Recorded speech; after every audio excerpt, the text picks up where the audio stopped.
Welcome back. In the lead up to any election, the topics of voter access, election integrity, and the history of our voting system take center stage. From allegations of voter fraud to the impact of migration and the ongoing fight against voter suppression, these are critical issues shaping our democracy today. Our next guest brings decades of expertise combining academic research, community organizing, and a deep understanding of how race and politics intersect in the fight for fair elections. Joining us is a professor of political science and chairperson of the History, Political Science, and International Studies at Manhattan University, Dr. Margaret Groarke. Doctor, thank you so much for joining me. My pleasure. Now, how has the history of voter suppression in the United States shaped the current political landscape? Well, because voter suppression has been a common tactic throughout our history, it continues to shape the laws that structure the way we do elections today. Now, what role does the rhetoric around voter fraud play in shaping public opinion and election reform? It's really important, and it's something actually that I've done a lot of writing about. We do not have a lot of voter fraud in this country. Even people like Attorney General Jeff Sessions under the Bush administration, who were really committed to looking for and rooting out voter fraud, found very few instances of people that they could prosecute for having done something wrong. But the rhetoric of voter fraud is used constantly as a reason to make it harder for legitimate citizens to vote. So, there's if we think about trying to make elections adequately accessible to everybody, everybody who's eligible, people speak out against those policies by saying, well, it'll increase fraud. And so it's a constant obstacle to us making our elections adequately open to everybody.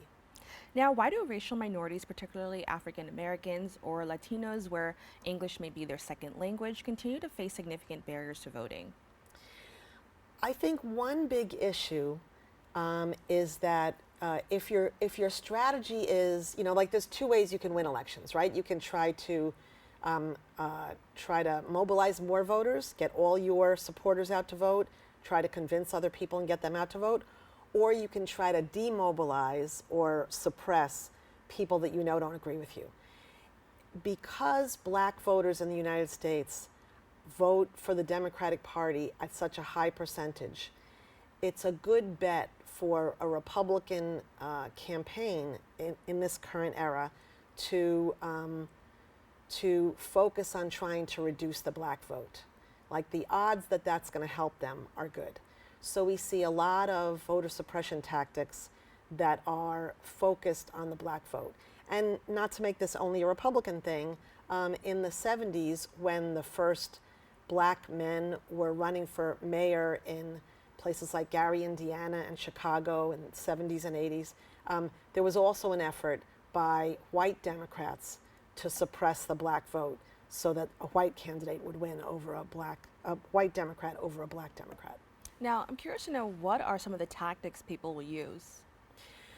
There are so-called election integrity groups that try to challenge the voter registration of people, going to addresses and claiming that they see no evidence that somebody lives there.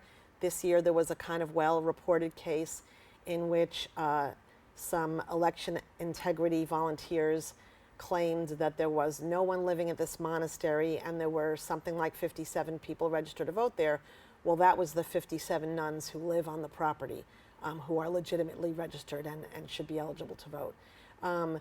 There are tactics like trying to make it harder to vote. This year there was a lot of attempts to undo some of the things that were done in the pandemic, like create secure voter drop boxes so that if you have a mail-in ballot, that you can put it in the drop box and know that you're not depending on the post office to get it to so there were efforts, mostly on the Republican side, to reduce the number of those boxes so that it would be like a little harder for you to return your ballot. Now, what lessons can we learn from grassroots organizations about increasing voter turnout in marginalized communities? I think grassroots groups try really to do a mix of helping people navigate the bureaucratic process of getting registered and voting, but also motivating people to see that the vote is connected to the things they organize around, right? Sometimes people think there's, you either vote or you like organize or engage in disruptive politics. But really, when you think about it, those are three different tools for doing the same thing. If I'm working on affordable housing or prison reform, I should, engage in organizing, I should lobby my elected officials, and I should also show up on election day and vote for the people who I think are more on my side. Punish the people who don't stand with me on the issue and support people who do. So I think when community organizations find themselves both trying to motivate people to realize that this is an important tool to use, but also I work on a campus, and we had a voter registration. We have a several year long voter registration project we call Jasper Votes, because the Manhattan University mascot is Jasper. So and Jasper Votes spent a lot of time trying to convince people that it was worth voting, but also helping students jump through the hoops of getting an absentee ballot, because that can sometimes be hard. No, I love that you mentioned, the college campus, because I want to talk about young voters. What can political leaders and organizations do to better engage young voters, and why is this demographic critical for future elections? Political leaders, like people in elected office, often focus on the people that they know are going to vote, right? So we see a lot of elected officials pay more attention to the interests of older people than younger people, because older people vote at a higher percentage. But younger people are increasing their voter participation, and that's partly things like the Parkland movement that we were talking about in my class the other day, where students who were marching, March for Our Lives, marching for gun safety, also were talking about registering and voting. So they were connecting those two things. So we have more people, whatever their politics, more young people deciding that it's worth participating in politics. So I think, again, for young people, it's important for any different kind of organization to connect the issues that young people are interested about. And I say this to groups on the conservative side, on the liberal side, on the progressive side, wherever. Connect the issue that people care about to, here's how you use your vote on that issue. And that's what's making younger people vote more now, that they think whatever they care about, that here's one tool I can use. And that's going to make elected officials have to listen more to young people. And I want to expand on that, just because in my own experience, I've seen just a lot of young people just are very vocal about what they want and about what they don't like about society and the things that they want to change. But I have seen people say, you know what, I don't feel represented, or I don't think anybody really represents what I want to see in our future. And so they feel a little detached.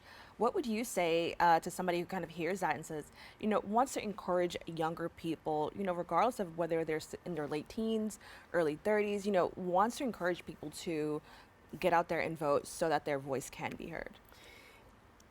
I think the big challenge is that a lot of young people are especially idealistic, and that's a good thing, and we don't want people to lose that, right? We should dream of the future that we want, and we should be willing to fight for that future. Electoral politics is often a game of balancing idealism and practicality. What would I ideally like to see, and what are my options right now? And some young people don't really want to play that game. But I think in a just pragmatic, trying to get the most done for your issue, whatever your issue is, it's worth thinking about, what can I get done today, and how is that helping me move towards the future? So that even if the candidate is not as liberal or as conservative or as good on climate as you would like them to be, how do you use this particular election as a tool? I saw a video the other day, some organizers saying, when you vote, maybe you want to think about it as you're choosing your opponent. Who would you rather next year be pushing and lobbying and protesting against to get them to do something? Who's more pushable? And maybe that's a way to think. You don't have to love the person that you vote for. You want to pick somebody that you think has, of the options that are available to you, the better prospects. And we never stop working on election day, right? People like on campus after election day, like we did a lot of work to encourage everybody, whatever their views, to vote. We helped people get absentee ballots. And then we sat down and said, we're going to write letters to our elected officials. We're going to help you find out who your member of Congress is and write them a letter on an issue that you're passionate about and tell them what you want them to do, because we shouldn't stop being citizens on election day and to be active in whatever way we want to. Now, I think this next topic is super important, and that's media coverage. What impact, does the news, journalists, and just overall media coverage have on public trust in election integrity? That's a really big question, and there's so many aspects to it. I think sometimes the media does an okay job of addressing allegations of voter fraud as the non-entity that they are. Sometimes I think they report allegations and don't get around to reporting when the allegations fall apart into nothingness, right? Chris Kobach, when he was Secretary of State in Kansas, would hold a press conference and say, we found 11,000 potential double voters or non-citizens. And that meant that he had done a match of two different voting lists and found 11,000 similar names. Well, when further work gets done on those names, it turns out, there are a lot of names. There are a lot of people named Rita Johnson. A lot of those potential problems that you want to look at fall apart in reality. And there are really not that many people who vote twice or who are non-citizens who vote. And most of those are accidental things, not deliberate efforts to turn an election. So I think the media could do better to show people how our elections work, so people understand all the safeguards in the system to see that our elections are done in a way that does have a lot of integrity. I guess the other big thing that your question made me think about was there's also, the media focuses a good bit more on the horse race than it does on the issues, right? We need the media to let us know, I don't care so much about who's ahead. I want to know where do these two candidates stand on the issues that I care about, so I can choose who I want to vote for. There are people out there and they've already decided who to vote for, and you ask them in a poll. That's interesting, but I want to know, what do I need to know about these two people to decide who I should vote for? And I think a lot of people get turned off by the focus on the horse race or the little scandals, rather than how is my life going to be different if this person or this person gets elected? And that's what should be of most concern to us, right? Now, I also want to take this moment to talk about misinformation and just how, as we use the internet as a tool or a resource to learn, a lot of us get our news on the internet or, scrolling on our phone. Can you talk about how people it can be hard, but how can they, make some attempt to avoid misinformation or just understand what they're looking at may not always be the truth? Mm-hmm. It's very challenging, and we all have to be better consumers now, because there's such a flood of stuff coming at us, right? Like it used to be, it's in the New York Times or it's on CBS or it's in the New York Post, and I know somebody's tried to vet it. But now anybody can put anything on Twitter or Facebook or Instagram, and filtering out the reality and the not reality is harder. I think we all have to be willing, especially when we see something that we find outrageous. Who posted this? Who are they? Where did they get it from? Is some other source that I trust telling the same story?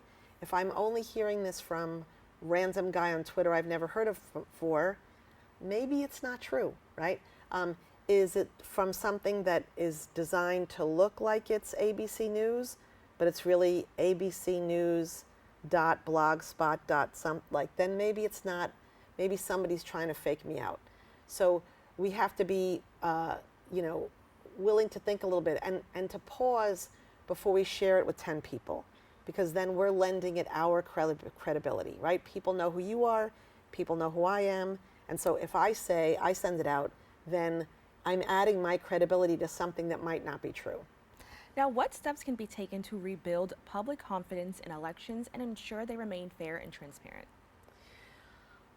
I think it would be good to share more information with people about how election officials are actually running our elections, and just do more stories on how they do it. I saw a really good program, I'm going to forget now, Frontline did a really good program where they met with some election officials and they showed the counting rooms and they had people explain how the votes are counted and how they're kept safe.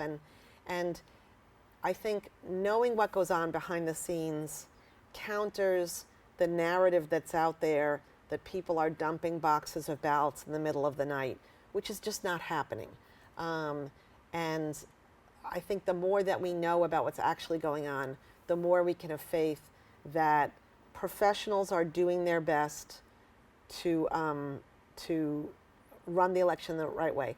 And we really also, like, not everybody knows this, but a lot of election officials have faced death threats in this past year from people who believe all these conspiracy theories. So we need to protect them so that they don't quit and we end up not having enough professional, experienced people to run our elections. Well, Dr. with that, I want to thank you so much for joining us. This is a very important conversation that I hope we continue to have next year and the year after that, because of course we can't wait till, the season to talk about this stuff. So, once again, just thank you so much for joining us. Thanks for having me. We have to take a quick break. We'll be back right after this.